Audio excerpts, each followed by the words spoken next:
கலைப்புலி தானுவிற்கு மூக்கிலை வெறுத்து விட்டது. இந்த படத்தை எப்படி அடிப்பது என்று சங்கத்தின் பெயரால் மிரட்டி 1,52,00,000 கமிஷன் வாங்கியிருக்காரு.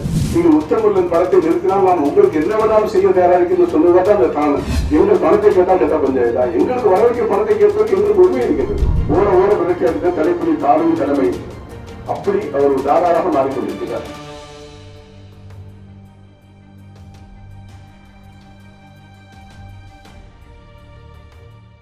இந்த பிரச்சனை எப்படி வந்தது என்றால், லிங்கா என்ற படம் மதிப்பிற்குரிய சூப்பர் ஸ்டார் ரஜினிகாந்த் நடித்து வெளிவந்த படம், மிகவும் பெரிய எதிர்பார்ப்புடன் வந்த படம். துரதிருஷ்டவசமாக அந்த படம் தோல்வியடைந்து விட்டது. அதில் படத்தை திரையிட்ட திரையரங்கு உரிமையாளர்களுக்கு விநியோகஸ்தர்களுக்கும் நஷ்டம் என்பது அளவிலிருந்து நஷ்டம் வந்ததால் அவர்கள் எல்லோரும் சேர்ந்து ஒரு உண்ணாவிரதம் இருந்து ரஜினிகாந்திடம் எங்களுக்கு ஏதாவது நீங்கள் இந்த படத்தின் நஷ்டத்தை ஈடுகட்டி கொடுங்கள் என்று கேட்க, சூப்பர் ஸ்டார் என்றால் அவர்தான் ஒரு தான் மனமும் வந்து அதை அவர்கள் கோரிக்கையை ஏற்று அவர் 10 கோடி கொடுப்பதாக ஒத்துக்கொண்டார். அந்த 10 கோடி கொடுத்து பேசும் பொழுது நாங்கள் எல்லோரும் ஒரு கணக்கை எடுத்துக்கொண்டு இதெல்லாம் சரியாக வராது, கொஞ்சம் கூட கொடுங்க. அந்த 15-20 கோடி கேட்டோம், அப்புறம் 15 கோடி கேட்டோம். அவருக்கு 12.5 கோடி தருவதாக ஒப்புக்கொண்டார்கள். அந்த 12.5 கோடி தருவதாக ஒப்புக்கொண்டவுடன் கலைப்புலி தானுவிற்கு மூக்கிலை வெறுத்து விட்டது. இந்த படத்தை எப்படி அழிப்பது என்று அதுவரை திரையரங்கு உரிமையாளர்களும் விநியோகஸ்தர்களும் போராடி கொண்டிருக்கும் போது எந்த நிகழ்ச்சிக்கும் வராத அவர் பணம் ஒடுகிறது என்று தெரிந்தவுடன் உள்ளே வந்துவிட்டு இந்த பணத்தை என் மூலமாகத்தான் கொடுக்கப்பட வேண்டும், இல்லை என்றால் உங்களுக்கு பல பிரச்சனைகள் வரும் என்று உயர்ந்த ரஜினிகாந்தையும் அதன் தயாரிப்பாளரை பார்த்து சந்தித்து இந்த பணத்தை அவர் பெற்றுக்கொண்டார். அவருக்கும் இதற்கு இந்த சம்பந்தம். பஞ்சாயத்து பண்ணுவதா, கட்ட பஞ்சாயத்து பண்ணுவதா, கலைப்புலி தானுவிற்கும் லிங்கா பட நஷ்டத்திற்கு ரஜினிகாந்த் சூப்பர் ஸ்டார் கொடுத்த பணத்திற்கும் ராக்லின் வெங்கடேஷ் கொடுத்த பணத்திற்கும் கலைப்புலி தானு அந்த பணத்தை வாங்கிக் கொள்வதற்கு காரணம் என்ன? சரி, வாங்கிவிட்டார். வாங்கலாம் என்ன செய்ய வேண்டும்? அனைத்து திரையரங்கு உரிமையாளர்களை கூப்பிட்டு அதில் நஷ்டம் இருந்த விநியோகஸ்தலையும் கூப்பிட்டு அவர்களின் கணக்கை வாங்கி அதுக்கு என்னென்ன நஷ்டத்துக்கு இந்த 12.5 கோடி எப்படி வருகின்றதோ அப்படி புரிந்து கொடுக்கிறதை விட்டுவிட்டு அவர் என்ன பண்ணினார்? சில குறிப்பிட்ட திரையரங்குகளுக்கு அவருக்கு வேண்டியவர்களுக்கு அவர்களுக்கு வர வேண்டிய பணத்தில் 50%, 60% என்று கொடுத்துவிட்டு கிட்டத்தட்ட 2.25 கோடி ரூபாய் பணத்தை அவர் தன் கைவசம் வைத்துக் கொண்டு விட்டார். அவர் இல்லை என்று சொல்லிவிட்டு கணக்கை கேட்கின்றோம் 3 மாதங்களாக எந்த கணக்கும் கொடுக்க மாட்டேன் என்கிறார். 2.25 கோடி ரூபாய் பணம் போது அவர்கிட்ட முடிக்கிறது. அந்த பணத்தை வைத்துக் கொண்டு அவர் பஞ்சாயத்து பண்ணுகின்றாரா, நாங்கள் பஞ்சாயத்து பண்ணுகின்றோமா? அது மட்டுமில்லாமல் இந்த சந்தர்ப்பத்தை பயன்படுத்தி ஒரு ரஜினிகாந்த் அவர்கள் சென்று நீங்கள் இனிமேல் நடிக்கின்ற படங்கள் வெளிவர வேண்டும் என்றால் நான் இருந்தால் தான் முடியும், என்னால் மட்டும்தான் உங்கள் படத்தை வெளியிட முடியும் என்று சொல்லி அவரை மிரட்டி அவரிடம் போய் குறைந்த சம்பளத்தில் அவர் கால்ஷீட் வாங்கிக் கொண்டார். சுயநலத்தோடு செயல்படும் யார்? எங்கள் சங்கமா அல்ல கலைப்புலி தானுவா? இந்த படத்தை நீங்கள் பாகுபலி படத்திற்கு முன்னால் நீங்க பணத்தை எல்லாம் கேட்கக்கூடாது, நீங்கள் பணத்துக்காக மிகவும் இன்சிஸ்ட் பண்ணியிருந்தால் நீங்கள் தமிழ் திரையுலகிலே இருக்க முடியாமல் பண்ணிவிடுவேன் அப்படி என்று சொல்லி நான் இப்பொழுது வேலூர் போகின்றேன். வேலூர் போய்விட்டு ராத்திரி வருவேன், அதற்கு எனக்கு ஒரு நல்ல முடிவு சொல்ல வேண்டும் என்று மிரட்டினார். அது மட்டும் இல்ல, நேற்று 3 மணிக்கு எனது மகனுக்கு போன் பண்ணி உங்க அப்பா முகத்தை தெரியாத ஆளுடன் மோதுகின்றார், என் சக்தி அவருக்கு தெரியாது, உங்க அப்பாவோடு சொல்லிவிடு, அதன் விளைவுகள் கடுமையாக இருக்கும் என்று நேற்று 3 மணிக்கு அவரை கூப்பிட்டு சொல்லியிருக்கின்றார். கூப்பிட்டு சொல்லிவிட்டு நேற்று பேட்டியில் பாலிமர் டிவியில் வருகின்றது, ரோஹிணி தியேட்டர் அதிபரின் மகன் பஞ்சாயத்து பண்ணுகின்றார், அதில் சொல்கின்றார். இன்னொரு செய்தியில் ரோஹிணி தியேட்டர் அதிபர் பன்னீர்செல்வம் சில விஷக்கருமையோடு சொல்கின்றார். முன்னுக்கு புறமாக பேசி அவர் சிறை கொண்டிருக்கிறார்.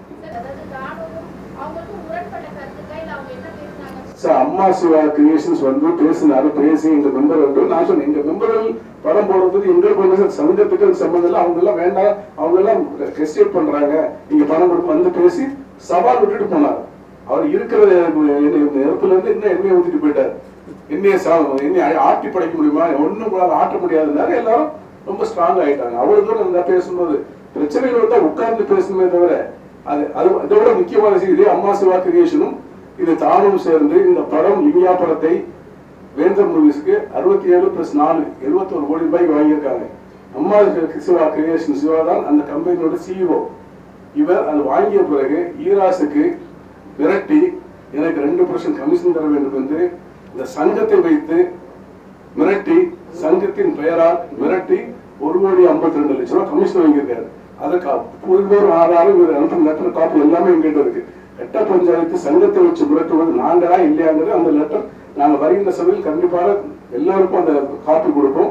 அம்மா Siva creations Tamil Nadu producers council, film producer council நேமை வைத்து அவரும் தானுவின் உதவியுடன் அந்த ஈராஸ் இன்டர்நேஷனல் மிரட்டி 1,52,00,000 இவர் அந்த படத்தின் சிஇஓ.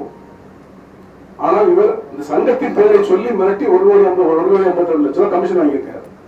அவங்க எல்லாம் பேச போயிட்டாங்க. இந்த பாவப்பட்டு தேர்தல்காரங்க மட்டும் பாவப்பட்டு ரோட்ல நிக்கிறாங்க. அது ஆளவந்தான் படத்துல அவருக்கு பெரிய நஷ்டம் வந்து சொல்லி கமல்ஹாசன் மீது ஒரு பெரிய வெறுப்புல இருக்கிறார். இதே உத்தமூர்லன் படம் வெளியாவதற்கு முன் 3 நாட்களுக்கு முன்னால் என்னை தனியே சென்றது ஏதாவது ஒரு காரணத்தை சொல்லி நீங்கள் உத்தமூர்லன் படத்தை நிறுத்தினால் நான் உங்களுக்கு என்ன வேணாலும் செய்ய தயாரா இருக்குன்னு சொன்னதான் அந்த தானு. அதற்கு அவர் கூட இருந்த திருநெல்வேலி பழக்காரர்கள் கூட இருந்தார்கள். ஆனா இன்று அவர் சொல்ல மாட்டார்கள். அப்படிப்பட்ட ஒரு பயங்கரமான சூழ்நிலைவாதி அவர் தான் கலைப்புலி தானு பிரச்சனை பண்ணி கமலஹாசனிடம் 10 கோடி ரூபாய் பணம் வேண்டும் என்று கேட்டு தந்தால்தான் படத்தை ரிலீஸ் பண்ணுவோம் என்று தகராறு பண்ணி அதற்கு நிறுத்தி அதற்கு பிறகு அவர் பணம் தரமாட்டேன் என்று சொல்லி அடுத்த படத்தை 30 கோடிக்குள் முதல் காப்பியா அவர் 50 கோடி வாங்க முடிவட்ட 20 கோடி கன்செஷன் வாங்கி 30 கோடிக்கு நான் இன்னொரு படம் எடுத்து உங்களுக்கு தருகின்றேன் என்று எழுதி வாங்கி அதுக்கு பிறகு அந்த படத்தை ரிலீஸ் பண்ண அலோ பண்ணாலும் நாங்கள் பண்ணவில்லை. பாயம்புல் ப்ரொடியூசர் தான் சார் லிங்காவோட தமிழ்நாடு உரிமையை வாங்கியிருக்காரு. அவர் மூலமா தானே ராக்லைன் வெங்கடேஷ் எல்லா ரசீது வாங்குற அவருக்கு மாறல் ரெஸ்பான்சிபிலிட்டி இருக்குல்ல சார். எங்கிட்ட ரெக்கார்ட் இருக்கு, வரட்டும் அவருக்கு கணக்கு கொடுக்கட்டும். இல்ல அங்கிட்டு பணம் வரலன்னு சொல்லிட்டோம் அவர்கிட்ட போவோம், ராக்லைன் வெங்கடேஷ்க்கு போவோம். அவருக்கு எங்களோட வீடியோ அவர்கிட்ட பேசுறது இருக்கு, ரெக்கார்டு இருக்கு. பணம் எல்லாம் வந்து விட்டதுன்னு இன்னொருத்தர் சொல்லி இத்தனை அனைவருக்கும் செட்டில் செய்யப்படும் சொன்ன எல்லாம் நாங்கள் வச்சிருக்கோம். நாங்கள் தயாரா இருக்கிறோம் சார். என்ன விளைவுகள் இருந்தாலும் சரி அந்த பணத்தை நாங்கள் வசூல் செய்வோம்.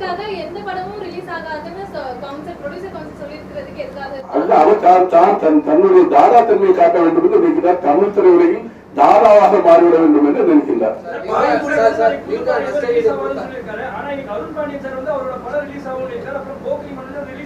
எல்லா படமும் ரிலீஸ் ஆகும் சார். கண்டிப்பாக எல்லா படமும் ரிலீஸ் ஆகும். நாங்களும் போடுவோம். இந்த வாரமாகவும் அடுத்த வாரமாகவும் சந்தேகமே கிடையாது. அவர் தன்னிச்சையாக தன்னுடைய தாந்தோட்டத்தனமாக தான் ஒரு தாரா என்று எல்லாரும் எங்களை மிரட்டுவது தயாரிப்பாளர் மிரட்ட பார்க்கின்றார். கண்டிப்பாக தமிழ் திரையுலகம் பிரமாதமாக இருக்கும். ஆனால் இந்த தீய சக்தி என்பது அவர்தான். அந்த தீய சக்தி போனால் இன்னும் தமிழ் திரையுலகம் பிரகாசப்படும்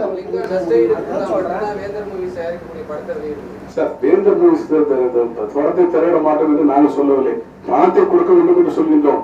பணம் வராத திரையுரிமையாளர்கள் மன வருத்தத்தில் ஒரு படம் தயாரிக்கும் போது அவருக்கு எந்த தேர்தல் போட வேண்டும் என்று சொல்வது அவர் உரிமையோ, இந்த படத்தை போடுவோம் போட மாட்டோம் என்பது திரையுரிமை உரிமையாளர் எண்ணம். அது அவர்கள் தனிப்பட்ட கருத்தில் அவர்கள் போடுவதில்லை என்று போடுவதற்கு யோசிக்கின்றார்கள். என்ன பணத்தை வாங்கி வைத்துக் கொண்டு தரமாட்டார்கள், இவர்கள் படத்தை ஏன் நாம் போட வேண்டும் என்று. மற்றபடி திரையுரிமை சங்கம் அதை தடை செய்யாது.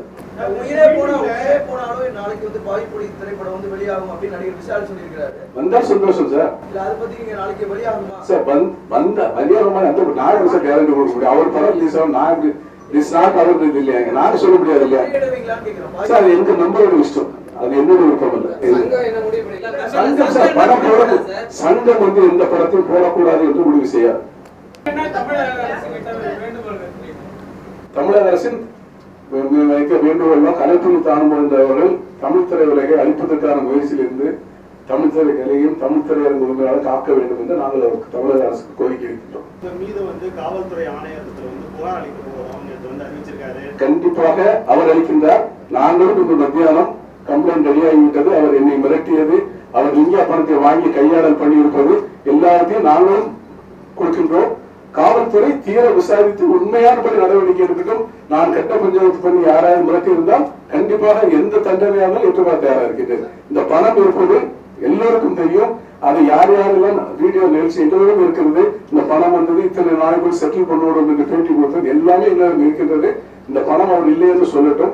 அவர் பணத்தை வைத்துக் கொண்டு என்ன எந்த அவர் சொல்லிட்டு எங்கே கட்ட பஞ்சாயத்து எங்கள் பணத்தை கேட்டா கட்ட பஞ்சாயத்தா? எங்களுக்கு வர வேண்டிய பணத்தை கேட்பதற்கு எங்களுக்கு உரிமை இருக்கின்றது. தயாரிப்பாளர் சங்கத்தை வைத்து கட்ட பஞ்சாயத்து செய்கிறார் அப்படின்னு சொல்றீங்களா? கட்ட பஞ்சாயத்து செய்வது மட்டுமில்ல, அவர் தமிழ் திரையுலகில் தாதாவாக மாறிவிட வேண்டும் என்பது அவர் திட்டம் போட்டு வேலை செய்து கொண்டிருக்கிறார். ஒன்றுமில்லை, அது ஒரு சிறிய உதாரணம். உத்தரவேந்தன் படம் ரிலீஸுக்கு முன்னால் 10 கோடி கேட்டு 30 கோடிக்கு எழுதி வாங்கும் பொழுது இன்னொரு தயாரிப்பாளர்களை அவர்கள் சங்கத்தில் வைத்து ஓர விரட்டி அடித்தது உண்மையா இல்லது உங்க எல்லோருக்கும் தெரிந்திருக்கும்.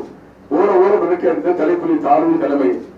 அப்படி அவர் தாராளமாக மாறிக்கொண்டிருக்கிறார். நன்றி, வணக்கம்.